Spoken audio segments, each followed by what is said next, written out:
Irmãos, o que faz de um ministério bem-sucedido? O que faz de uma vocação bem-sucedida? Ou de um chamado bem-sucedido? A gente tem em nossa igreja, graças a Deus, alguns missionários e algumas pessoas que têm estudado e se preparado para missões. Temos a filha do irmão Antônio Luiz, que já trabalha como missionária na obra. A gente tem a Emanuele, que está em Manaus, na Universidade Federal de Manaus, num projeto missionário, evangelizando os estudantes e a comunidade. A gente tem Rebeca, que graças a Deus chegou bem essa semana na Venezuela. O que faz de uma vocação bem-sucedida? E aí você pode pensar, mas só para missionários ou pastores ou algumas pessoas relacionadas ao ministério eclesiástico? Não. Esse ano, a Reforma Protestante completa 500 anos. E um dos legados que a Reforma Protestante traz é a do sacerdócio universal. A ideia de que não há uma divisão entre um chamado eclesiástico e um chamado ou uma vocação no que é conhecido como secular. Assim, um chamado lá fora, como médico, como enfermeiro, na área de saúde, como engenheiro na área técnica, entre outros, um chamado como professor na área de humanas, um chamado como dona de casa, por exemplo, um chamado para ser mãe, por exemplo. É tão importante quanto um chamado para o ministério pastoral ou para missões, o ministério missionário. Porque a ideia que os reformadores trouxeram é que aquilo que toca no seu coração, aquilo que Deus tem te chamado a fazer, seja na igreja especificamente, ou seja fora dela, em qualquer área da sociedade, a ideia é que você exerça esse chamado com amor e com fidelidade. Algumas pessoas poderiam dizer que ser bem-sucedido num chamado desses, em qualquer dessas áreas, poderia ser visto pelos resultados. Então a gente olharia para os resultados, ou somente os resultados, independente dos meios, e a gente diria, não, o importante é que dê certo, o importante é que as coisas funcionem. Essa visão é uma visão pragmática das coisas. Não importa os meios que você use, o importante é que dê certo. Se a gente olhasse para um personagem bíblico dessa maneira, a gente olharia e diria, ele não foi uma pessoa bem-sucedida no seu ministério, no seu chamado. Eu gostaria que a gente aprendesse com o personagem que a gente vai estudar hoje, como ter uma vocação de fato bem-sucedida. Abram suas Bíblias em Jeremias, capítulo 1, versículo 1.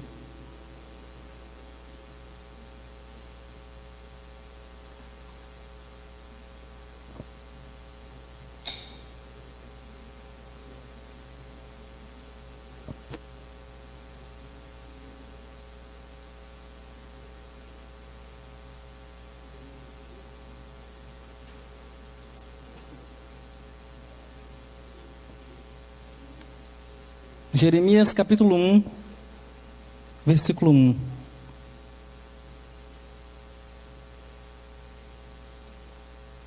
Diz assim: palavras de Jeremias, filho de Ilquias, um dos sacerdotes que estavam em Anatote, na terra de Benjamim. A ele veio a palavra do Senhor nos dias de Josias, filho de Amon e rei de Judá, no 13º ano do seu reinado, e também nos dias de Jeoaquim, filho de Josias, rei de Judá, até ao fim do ano 1/10 de Zedequias, filho de Josias, rei de Judá, e ainda até o 5º mês do exílio de Jerusalém. Jeremias, ele entra num contexto muito interessante. O seu ministério vai desde o rei Josias, que foi um grande reformador de Israel, que fez com que o povo de Israel e o povo de Judá, principalmente, celebrasse a Páscoa desde que nunca antes tinha celebrado, desde a época de Josué. E Jeremias entra justamente no meio do reinado de Josias, para que a gente entenda o contexto Na época em que Jeremias era profeta, haviam duas grandes superpotências, como na época da Guerra Fria entre Estados Unidos e União Soviética. Na época de Jeremias haviam duas superpotências, que era o Egito no sul e a Babilônia no norte. O Egito, por estar próximo de Israel e de Jerusalém, tinha o controle dessa nação e por isso cobrava altos impostos para Jerusalém e para o rei de Judá, que no caso na época era Josias e tantos outros. O rei Josias, quando começou a se unir à Babilônia, ele começa a lutar contra o rei do Egito, no caso o faraó, e então ele morre. O seu filho entra no seu lugar e faz a mesma coisa, se une dessa vez ao contrário, ao rei do Egito, a faraó, e por causa disso a Babilônia vem e pega não somente os utensílios de Judá, como também deporta um grande grupo de Judá para a Babilônia. Entre eles estava um profeta conhecido como Daniel. Daniel, então, era contemporâneo do profeta Jeremias. Depois de passar do reinado de Jeoaquim, que foi o reinado em que Daniel vai para a Babilônia, 3 meses depois desse seu reinado, o seu filho Joaquim, apenas 3 meses de governo, se une ao Egito novamente, e a Babilônia vem contra Joaquim e deporta mais um outro grupo, e entre eles estava um profeta conhecido como Ezequiel. Então Ezequiel e Daniel eram contemporâneos do profeta Jeremias.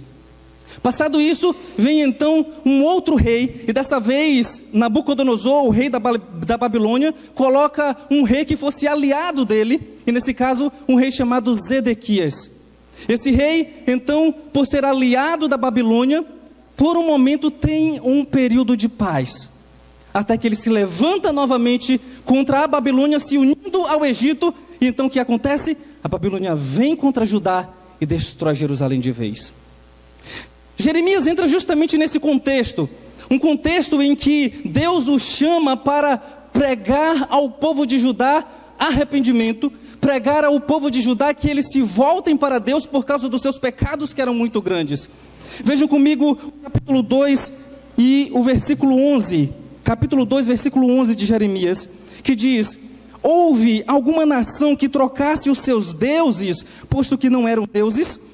Todavia o meu povo trocou a sua glória por aquilo que é de nenhum proveito. Espantai-vos disso, ó céus, e horrorizai-vos, ficai estupefatos, diz o Senhor, porque 2 males cometeu o meu povo. A mim me deixaram o manancial de águas vivas e cavaram cisternas rotas que não retêm águas. Jeremias então é chamado a pregar ao povo de Judá dizendo: se voltem para Deus, porque o povo tinha deixado ao Senhor, que era o manancial de águas vivas, a fonte de águas vivas, e começou a procurar cisternas rachadas, cisternas que por mais que colocasse águas, não era suficiente para satisfazer a sede do povo. Então Judá, o povo de Judá, começou a buscar outros ídolos para si, a buscar outros deuses para si. Jeremias então, capítulo 6, diz ao povo para voltar. Capítulo 6, versículo 16. Assim diz o Senhor: ponde-vos à margem no caminho e vede, perguntai pelas veredas antigas, qual é o bom caminho, andai por eles e achareis descanso para a vossa alma. Mas eles dizem: não andaremos. Deus, por meio de Jeremias, então diz ao povo: se arrependam, voltem-se para Deus, não vivam após os seus ídolos. Mas Jeremias estava falando para um povo que não queria ouvi-lo. Jeremias estava falando para um povo que não queria escutá-lo, que queria andar de acordo com os seus próprios desejos, os próprios desejos do seu coração. E Jeremias se sentia mal com isso. Jeremias não somente pregava ao povo, mas sabia o que estava para acontecer com Judá, caso eles não se arrependessem. É por isso que Jeremias se sente como uma criança. Ele não consegue falar direito, ele percebe a sua incapacidade, a sua inabilidade. Capítulo 1, versículo 6.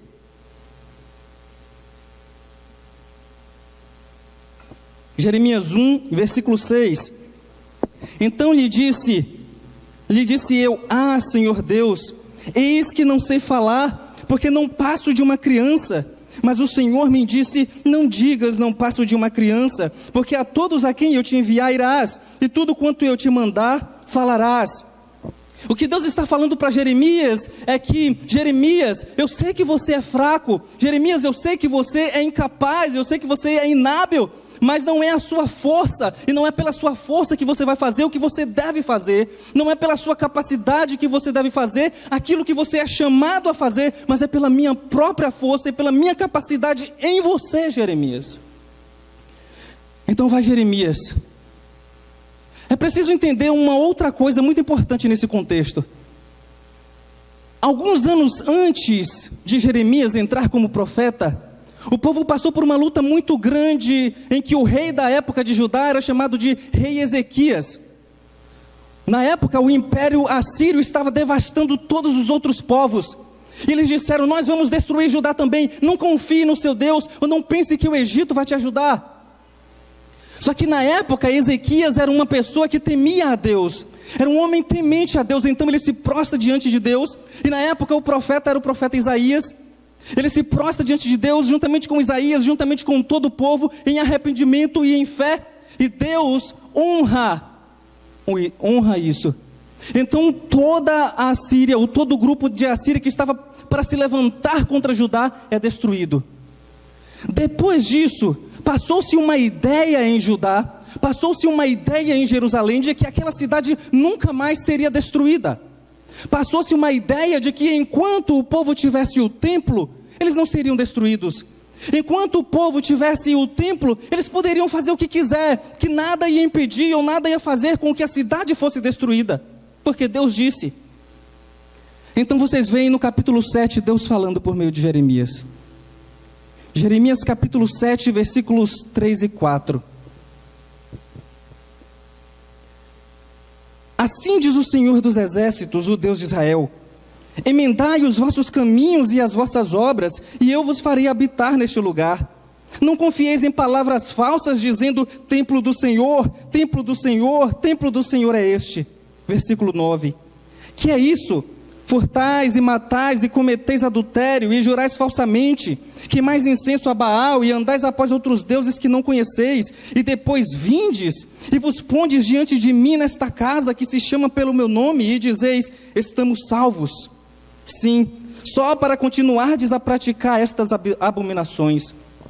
A ideia que Deus está falando por meio de Jeremias é isso: vocês têm vivido de uma maneira torpe, de uma maneira deturpada daquilo que é o meu caminho, daquilo que é a minha vereda. E por causa disso, por causa da confiança que vocês têm no templo, acham que nada vai acontecer para vocês. Vocês acham que simplesmente porque vocês vêm à casa de Deus, porque vocês vêm à casa do Senhor, tá tudo tranquilo. Vocês podem continuar me desprezando, vocês podem continuar desprezando a minha palavra, e mesmo assim vindo ao templo e achando que isso está tranquilo. Deus por meio de Jeremias diz: não está tranquilo. Se vocês não se arrependerem, se vocês não me obedecerem, não se voltarem para mim, vocês serão destruídos. Jeremias intercede pelo povo, capítulo 14.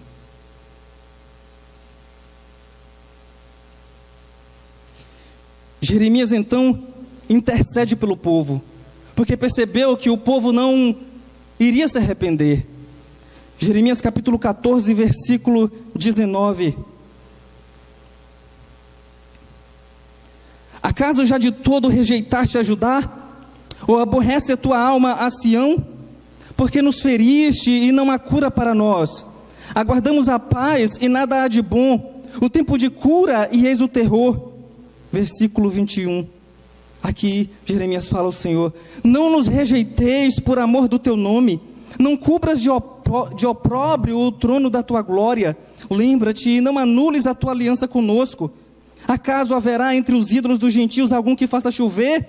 Ou podem os céus de si mesmos dar chuva? Não és tu somente, ó Senhor, nosso Deus, o que fazes isto? Portanto em ti esperamos, pois tu fazes todas estas coisas. Jeremias intercede pelo povo, mas Deus não o ouve. Capítulo 15, versículo 1. Disse-me, porém, o Senhor: ainda que Moisés e Samuel se pusessem diante de mim, meu coração não se inclinaria para este povo. Lança-os de diante de mim e saiam. Jeremias então deixa de falar sobre arrependimento e começa a falar do dia do juízo. Então ele começa a falar dizendo que haveria um grande juízo contra Judá. Eles não quiseram se arrepender, eles não se voltaram para Deus. Então Deus iria trazer julgamento, Deus iria manifestar sua ira. Sabe qual foi o problema disso? É que o povo começou a olhar para Jeremias e achar que ele era antipatriota. Começou a olhar para Jeremias e dizer: esse homem não ama essa nação, esse homem quer ver essa nação e este povo destruído. Eles olhavam para Jeremias, e enquanto Jeremias profetizava dizendo: se voltem, se arrependam, voltem-se para Deus e se entreguem à Babilônia, eles estavam dizendo: não, como é que a gente pode se entregar ao nosso inimigo? Isso não é uma mensagem de Deus.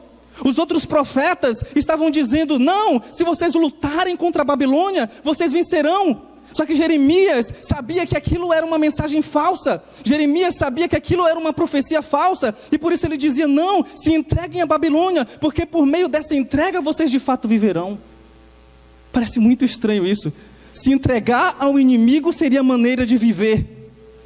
O que o povo de Judá não sabia, o que os reis de Judá não sabiam, mas Deus sabia, é que a maneira que a Babilônia escravizava o seu povo era levando alguns para a sua terra e deixando-os livres para adorar ao seu próprio Deus, adorar em sua própria religião.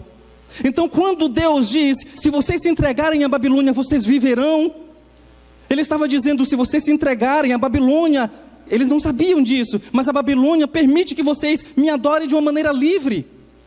Só que eles não confiaram na palavra de Deus por Jeremias, porque eles estavam dizendo: não, Jeremias é antipatriota, Jeremias não é um homem de Deus, ele está mentindo para nós.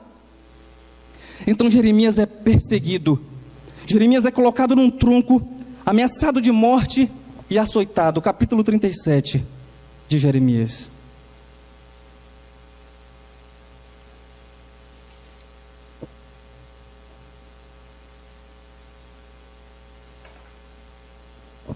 Jeremias capítulo 37, versículo 15, diz assim: os príncipes irados contra Jeremias açoitaram-no e o meteram no cárcere, na casa de Jonatas o escrivão, porque tinham transformado em cárcere.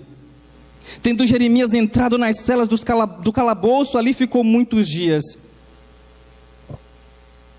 Jeremias foi preso, colocado num calabouço, e depois foi colocado numa cisterna cheia de lama. Jeremias foi perseguido. Jeremias não somente teve isso, mas esse aqui é um dos momentos mais intensos do livro de Jeremias. Ele viu a palavra de Deus sendo desprezada na sua frente. Capítulo 36, versículo 1 e 2. No 4º ano de Jeoaquim, filho de Josias, esse aqui é provavelmente o mesmo ano em que o profeta Daniel foi para a Babilônia levado cativo. Nesse ano, veio a palavra do Senhor a Jeremias dizendo: toma um rolo, um livro, e escreve nele todas as palavras que te falei contra Israel, contra Judá e contra todas as nações, desde os dias em que te falei, desde os dias de Josias até hoje. Versículo 23. Aqui o rei Jeoaquim lê o livro, e quando ele lê aquilo que estava escrito com relação às profecias, veja o que acontece. Tendo Jeudi lido 3 ou 4 folhas do livro, cortou o rei com um canivete de folhas do livro, cortou o rei com um canivete de escrivão, e o lançou no fogo que havia no braseiro, e assim todo o rolo, toda a palavra de Deus, se consumiu no fogo que estava no braseiro. Não se atemorizaram, não rasgaram as suas vestes como sinal de arrependimento, nem o rei, nem nenhum dos seus servos que ouviram todas aquelas palavras. Chegamos num dos ápices do momento de desprezo de Deus, chegamos num dos ápices do momento de desprezo pela palavra de Deus. Um rei que ouve e que vê as escrituras sendo entregue a ele, e de repente, à medida que ele começa a ler, vê Jeremias falando sobre arrependimento, Jeremias dizendo que a cidade seria entregue, caso o rei não se arrependesse, seria entregue à Babilônia e seria destruída. O rei pega todo o rolo e joga no fogo, e o queima. Jeremias lamenta. Capítulo 20. O livro de Jeremias não está numa ordem cronológica, por isso a gente às vezes vai e volta em alguns capítulos. Jeremias capítulo 20, versículo 7. Jeremias lamenta. Ele já não estava aguentando aquela situação. Ele diz: persuadiste-me, ó Senhor, e persuadido fiquei. Mais forte foste do que eu e prevaleceste. Sirvo de escárnio todo dia. Cada um deles zomba de mim. Porque sempre que falo tenho de gritar e clamar violência e destruição. Porque a palavra do Senhor se me tornou um opróbrio e ludíbrio todo dia. Jeremias já estava sofrendo demais com aquela situação. Ele tinha um chamado, e esse chamado, essa vocação, era falar ao povo que o povo seria destruído. Não parece algo bom de se dizer. Não parece algo que dá status, que dá reconhecimento. Mas esse foi o chamado de Jeremias. E por mais que Jeremias lamentasse, versículo 11 do capítulo 20, na sua oração ele continua: o Senhor está comigo como um poderoso guerreiro. Por isso tropeçarão os meus perseguidores e não prevalecerão. Serão sobremodo envergonhados, e porque não se houveram sabiamente, sofrerão afronta perpétua que jamais se esquecerá. Jeremias confiava no Senhor. Apesar do seu chamado difícil e doloroso, Jeremias confiava no Senhor.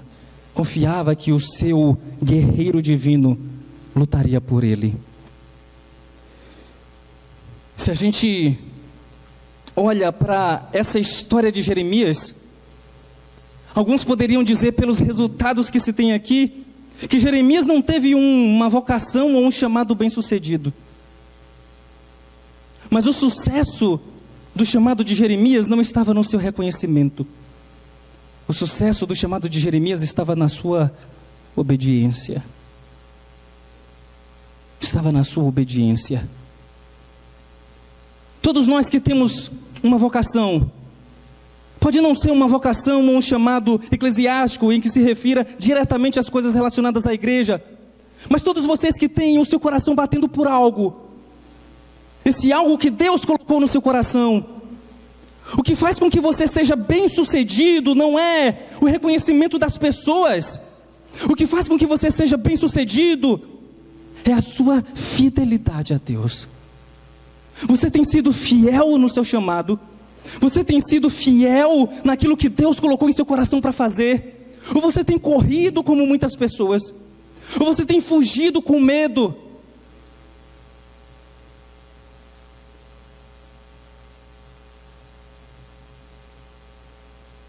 Obediência a Deus foi o que fez com que Jeremias, mesmo não talvez no seu período, mas depois, fez com que as pessoas olhassem e dissessem: este era um homem de Deus, Deus estava com ele. Eu quero que vocês olhem não somente para a obediência a Deus na vocação e no chamado de vocês. Talvez a sua vocação seja muito simples, seja de ser mãe. Isso, quando eu digo simples, é no sentido de ser uma coisa normal. Ser mãe é uma vocação, mas ela é tão importante quanto um missionário. Ela é tão importante quanto um pastor que está cuidando das ovelhas. Eu quero que vocês olhem não somente para isso, mas eu quero que vocês percebam o quanto a situação de Jeremias se assemelha à nossa situação. Eu quero que vocês percebam o quanto a situação de Jeremias se assemelha à situação em que nós estamos vivendo hoje. E eu queria te chamar para uma vocação mais geral. Eu queria chamar vocês não para uma vocação e para um chamado específico que Deus colocou em seu coração, mas para um chamado que Ele dá a todos aqueles que são dele, a todos aqueles que o seguem. Eu gostaria que vocês olhassem para a situação do nosso país e como Jeremias chorasse por ele. Olhem para o que a mídia tem feito e influenciado, como a mídia tem influenciado pessoas e relacionamentos. Ano passado eu recebi Eu recebi na minha página do Facebook um vídeo de uma telenovela para jovens, diretamente para adolescentes, em que uma menina tinha 2 namorados, e essa menina que tinha 2 namorados engravidou de um dos namorados, e então ela começa a conversar com o segundo namorado, dizendo para que esse segundo namorado fosse pai, juntamente com o primeiro namorado. Quando o rapaz, na telenovela, quando o rapaz mostrou para essa menina a loucura que ela estava fazendo em falar aquilo, ela sai dizendo: deixe para lá, essas pessoas têm uma mente pequena, eles não têm ainda uma mente evoluída. O que essa menina e o que essa cena estava querendo mostrar é que as pessoas que têm uma visão e valores conservadores, pessoas que têm valores que refletem os valores de Deus, são não evoluídos, são pessoas que não cresceram, são pessoas que não aprenderam o suficiente para deixar rolar as coisas como estão. Vejam as nossas escolas, como a ideia de certo e errado tem sido destituída da sua visão, tem sido diluída. Não há mais verdade universal, não há mais verdade objetiva. A verdade agora é aquela verdade que você quer que seja verdade. Então as pessoas gritam como se fosse uma reza ou algum tipo de oração, dizendo toda a verdade é relativa, e esquecem que só em dizer isso, eles não percebem que a ideia de que toda a verdade é relativa já é um absoluto. Só falta você chegar para a pessoa e dizer: você tem certeza absoluta de que toda a verdade é relativa? Então as pessoas começam a relativizar as coisas, relativizar a verdade, relativizar as escrituras. A nação não tem pensado no seu fim. A nação não tem pensado que Deus irá trazer julgamento a ela, e de fato Deus já está trazendo julgamento a ela. Olhem para os nossos profetas, olhem para as igrejas e para os pastores que têm mentido para tantas e tantas pessoas. Uma pessoa me mandou uma pergunta uma vez, de algo que aconteceu recentemente, de um pastor que estava, por causa de um atentado de homicídio, o pastor estava com uma camisa toda ensanguentada, e ele pega essa camisa toda ensanguentada, mistura num tecido como se fosse um manto, e ele pega esse manto e diz: todas as pessoas que passarem por esse manto, que tem a unção do pastor por causa do sangue do acidente que aconteceu, todas as pessoas que passarem por ele serão abençoados. Não é mais o sangue de Cristo que abençoa, agora é o sangue de um pastor, o sangue das pessoas que abençoa. Não é mais o sangue de Cristo que transforma. Os pastores, eu não estou generalizando, mas eu estou falando daqueles pastores que não têm mais olhado para as escrituras com fidelidade, não têm mais sido fiéis ao seu chamado, têm deixado que a teologia da prosperidade tenha entrado nas igrejas, e a teologia da prosperidade tem defendido a ideia de que ser próspero é um sinal de que você é salvo. Então, se você estiver sofrendo, se você estiver passando por necessidades, isso é um sinal de que você não é de Deus. A teologia da libertação tem defendido que salvação não é aquela salvação eterna que a gente tem em Cristo Jesus, mas é aquela salvação de ser liberto das mazelas da sociedade, ser liberto da escravidão social e política do nosso país. E a mensagem de Deus continua sendo deturpada. Algumas igrejas e alguns seminários e faculdades de teologia têm se inclinado ao liberalismo teológico. E no liberalismo teológico, a Bíblia não é mais a palavra de Deus. Milagres não existem. Devem ser explicados de uma maneira científica. Porque Deus não tem o poder de fazer milagres. A gente olha para a situação da igreja de Cristo no Brasil.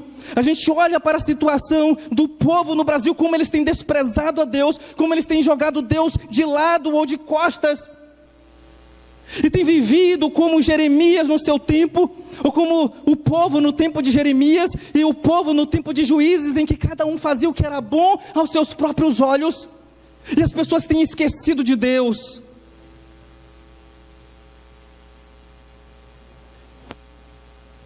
Deixa-me te falar uma coisa. Nós olhamos para essas filosofias, olhamos para essas ideologias, em que as pessoas pegam um elemento da realidade e colocam absolutizando acima de todas as coisas. E muitas vezes a gente ri delas, porque são inconsistentes. Elas são inconsistentes, se contradizem o tempo todo. Mas apesar disso, irmãos, apesar disso, eu quero que você olhe para essas pessoas e percebam que elas estão gritando. E percebam que essas pessoas estão gritando em desespero. Essas pessoas estão gritando em desespero porque não conseguem, por meio da sua própria visão de mundo, encontrar paz, encontrar alegria, encontrar significado. A gente pode rir das suas filosofias, zombar de sua inconsistência, mas nunca desprezar os seus gritos. Nunca desprezar os seus gritos de desespero. Eu morei na residência universitária por alguns anos, residência universitária da UFBA. Você olha para algumas daquelas pessoas e elas parecem imponentes, parecem saber muita coisa, parecem falar disso, daquilo e daquilo outro, de movimentos, de política, de filosofia, parecem saber muito e muita coisa, e você vê eles rindo, curtindo e bebendo, mas o que você não sabe é que à noite, quando você está à noite junto com eles, na escuridão e no silêncio do escuro, você não percebe, você não vê os choros, você não vê os choros daquelas pessoas. E por quê? Porque elas não têm significado naquilo que elas acreditam. Elas querem viver de uma maneira, mas a visão de mundo que elas têm é inconsistente com isso. Uma vez uma feminista radical lá na residência universitária chegou para mim e perguntou: você é feliz? Provavelmente ela perguntou isso porque ela me vê rindo o tempo todo. Então ela pergunta: você é feliz? Porque na cabeça dela, ser cristão e ser feliz é algo contraditório. Ser cristão e ser feliz, ou ser cristão e sorrir, é algo estranho. Por que é algo estranho? Porque para ela a religião oprime. Para ela a religião traz opressão, traz medo. Então não tem como você sorrir e ao mesmo tempo ser cristão. E eu disse para ela: sim, eu sou feliz, mas o que é isso? Algum tipo de evangelismo e tal? Ela disse: não, nós somos ateus. E naquele momento eu entendi, eu respondi para ela, falei de Deus. Mas naquele momento eu percebi que a visão de mundo que ela tinha não correspondia àquilo que ela queria. Quando ela perguntava para mim o que é ser feliz ou o que é felicidade, ela estava querendo algo que a própria visão de mundo não dá para ela. Porque se ela é ateia, ela acredita que as coisas aconteceram de uma explosão cósmica, que tudo é acaso. Que felicidade é apenas algo arbitrário que acontece, um emaranhado de reações químicas que acontecem no cérebro. Não há significado, não há valor, não há realidade de Deus, não há felicidade. Mas no íntimo dela o que ela queria era isso. Ela queria ser feliz. Como não olhar para essas pessoas e perceber que elas estão gritando desesperadas? Como não olhar para essas pessoas e perceber que elas precisam de Deus? E como não olhar para nós e gritar: Deus, como precisamos de Jeremias nessa geração. Deus, como precisamos de Jeremias na nossa sociedade. Como precisamos de Jeremias, de pessoas que se levantem e intercedam pelo povo. De pessoas que se levantem e intercedam pelas pessoas. Você não precisa saber falar, você não precisa saber muito de teologia. Tudo que a gente precisa é dobrar os nossos joelhos e clamar: Deus, restaura a nossa nação. Sabe o que mais tem trazido tantos estragos, principalmente à igreja? É algo chamado de entretenimento. Não estou dizendo que ter lazer é algo ruim, não. Mas o entretenimento, quando não tomado em doses adequadas, ele é um ferrão para o comodismo. Então a gente fica como aqueles presos de filme, aqueles presos de filme ou de desenhos, em que as pessoas estão presas, mas são alimentadas, e a pessoa está olhando: olha quanta comida boa, eu vou comer, e a pessoa começa a engordar, mas não sabe que a pessoa que prendeu ele, na verdade está querendo que ele realmente engorde para poder comê-lo, como os canibais de antigamente. Então a gente tem visto tanto entretenimento, a gente tem visto tanta coisa interessante para se fazer, que não é pecado, tanta coisa interessante para se fazer, mas que a gente esquece do que realmente é importante, a gente esquece do que realmente é prioritário, e a gente não ora. Quantas vezes a gente tem simplesmente se jogado na cama e dizendo aquela oração chama gato, amém. Precisamos mais do que isso. Precisamos mais do que isso. Você se lembra, irmãos? Deixe-me te perguntar uma coisa. Você se lembra? Talvez isso no seu primeiro amor fosse mais intenso, mas você se lembra quando você não queria saber de mais nada, a não ser dobrar os seus joelhos no chão e falar com Deus, porque você sabia que estaria sentindo a presença dele ali? Ou quando você começava a ler as Escrituras e você sentia uma alegria, Deus está falando comigo. E você marcava os textos, você sublinhava, apontava, fazia coisas e dizia: olha que coisa linda são as Escrituras, que coisa linda é a palavra de Deus. Não deixe que o comodismo tome o seu coração. Não deixe que o entretenimento tome o seu coração ao ponto de você esquecer quem Deus é. Século XX, próximo da Escócia, aconteceu um grande avivamento. Embora esse grande avivamento tenha começado por 7 jovens que se dedicavam à oração, antes disso, 2 senhoras, de 82 e de 84 anos, 2 senhoras, dobravam seus joelhos noite e dia, dizendo: Senhor, Senhor, aviva a minha nação. Senhor, traz arrependimento ao meu povo. Senhor, resgata os meus amigos, os meus colegas, resgata essa nação dos seus pecados. Um avivamento que inundou toda a Escócia começou com 2 senhoras de 82 e 84 anos que disseram: não queremos nos conformar. O nosso chamado geral, apesar do chamado específico que nós temos, o nosso chamado geral é que a gente vá. Se você é professor, vá na escola, na faculdade. Se você é médico, vá no hospital mesmo. Se você é advogado, vá no seu escritório. Mas onde quer que você esteja, fale de Cristo. Onde quer que você esteja, mostre Cristo para as pessoas. Onde quer que você esteja, seja luz. Eu sei que as coisas tendem a piorar. Mas isso não pode ser desculpa para deixarmos de brilhar a luz de Cristo no mundo.